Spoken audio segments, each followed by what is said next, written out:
Welcome to பிரின்ஸ்லிஸ் kitchen. இன்றைக்கி நம்ம குல்கி சர்பத் எப்படி பண்ணுறதுன்னு பார்க்கலாம். அதுக்கு முன்னாடி பிரின்ஸ்லிஸ் கிச்சனை சப்ஸ்கிரைப் பண்ணிக்கோங்க, பெல் ஐக்கனை ப்ரெஸ் பண்ணுங்கள். ஃபஸ்ட்டு நம்ம இந்த மாதிரி ஒரு ஜார் கண்டெய்னரில் 2 ஐஸ் க்யூப்ஸ் ஆட் பண்ணிக்கலாம். பச்சை மிளகாவை 2 கீரி ஆட் பண்ணிக்கோங்க. ஒரு 4 to 5 புதினா இலைகளை ஆட் பண்ணிக்கோங்க. சர்க்கரை 2 டேபிள் ஸ்பூன் அளவுக்கு ஆட் பண்ணிக்கலாம். சிறு துளி அளவுக்கு உப்பு ஆட் பண்ணிக்கலாம். அதுக்கப்புறமா ஜல்ஜீரா பவுடர் கொஞ்சம் ஆட் பண்ணிக்கோங்க. இந்த மாதிரி ஊற வச்ச சப்ஜா சீட்ஸை ஒரு 2 டீஸ்பூன் அளவுக்கு ஆட் பண்ணிக்கோங்க.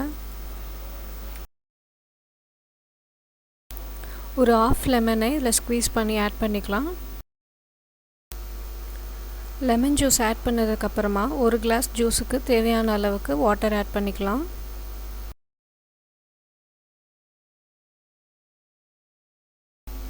இப்போ இந்த ஜார் கண்டெய்னரை ஒரு மூடி வச்சு க்ளோஸ் பண்ணிக்கோங்க டைட்டாக. க்ளோஸ் பண்ணிவிட்டு ஒரு 4 to 5 minutes நல்லா கைவிடாமல் நல்லா ஷேக் பண்ணிக்கோங்க.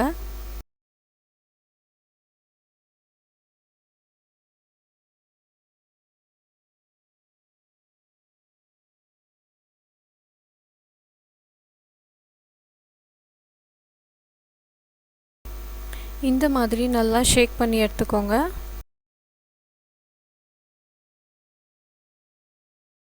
இப்போ நம்ம ஒரு கிளாஸில் இதை ட்ரான்ஸ்ஃபர் பண்ணிக்கலாம். அதுக்கு முன்னாடி இந்த கிளாஸில் ஃபஸ்ட்டு ஐஸ் க்யூப்ஸ் ஆட் பண்ணிக்கோங்க.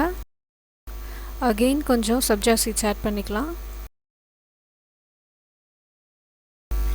இப்போ நம்ம ரெடி பண்ணி வச்சுருக்க இந்த ஜூஸை இந்த கிளாஸில் ட்ரான்ஸ்ஃபர் பண்ணிக்கலாம். ஃபைனலாக ஒரு ஸ்பூனை வச்சு இந்த மாதிரி மிக்ஸ் பண்ணிவிட்டு குடிச்சு பாருங்கள். கண்டிப்பாக இந்த ரெசிபி உங்களுக்கு பிடிக்கும். நீங்கள் உங்கள் வீட்டில் ட்ரை பண்ணிவிட்டு பிரின்ஸ்லிஸ் கிச்சனில் கமெண்ட் பண்ணுங்கள். தேங்க்ஸ் ஃபார் வாட்சிங் பிரின்ஸ்லிஸ் கிச்சன்.